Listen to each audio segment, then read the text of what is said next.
Hongera kwa mchezo na hongera kwa ushindi pia. Asante.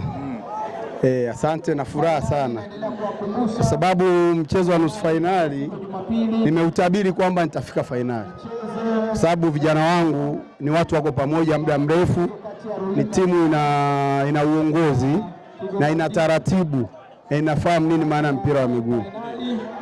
Sio kwa sababu ya ligi ya Kajuna, sisi tupo muda mwingi mazoezi, ndio maana unaona kwenye umri, katika wachezaji wenye umri mdogo hauwezi ukataja timu yote tofauti na Rosambo. Rosambo ndio timu inaongoza kwa wachezaji wenye umri mdogo. Unafikiria wewe ulikuwa bora wapi? Mimi? Mimi nilikuwa bora hasa kwenye kuzuia na kushambulia kwa nyakati sahihi. Sawa. Unakwenda katika mchezo wa fainali, pengine tutegemee nini hasa katika mchezo ambao unafuata? Mimi washabiki wangu wategemee kwamba mimi nitatoka first one. Kipi ambacho kinakuaminisha mara baada ya mchezo wa leo? Cha kwanza ni ubora wa makocha kwanza, cha pili ni ubora wa uongozi tulionao, cha tatu ni kwamba ninajua nini naenda kufanya. Washabiki waamini kwamba sehemu kama hizi sisi lazima tuwe first one, kwa sababu timu pinzani tunaocheza nayo, aina ya mpira wanaocheza na sisi sio kwamba wanatuzidi sana, hapana.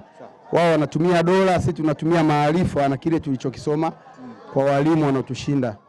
Fainali ni dhidi ya Kajuna ambao kimsingi wao ndio waandaji wa hii michuano. Unauzungumzaje mchezo wa fainali?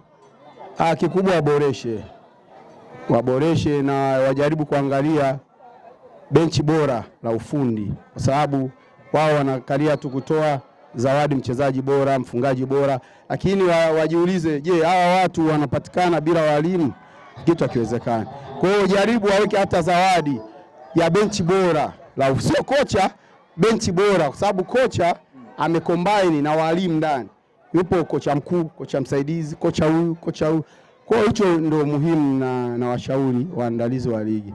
Na kingine nitoe pongezi kwa mkuu wa timu yetu ya Rosambo, Bwana Senga, amewekeza na aendelee kuwa hivyo. Mungu ampe ujasiri na waonyeshe watu wengine. Shukrani sana.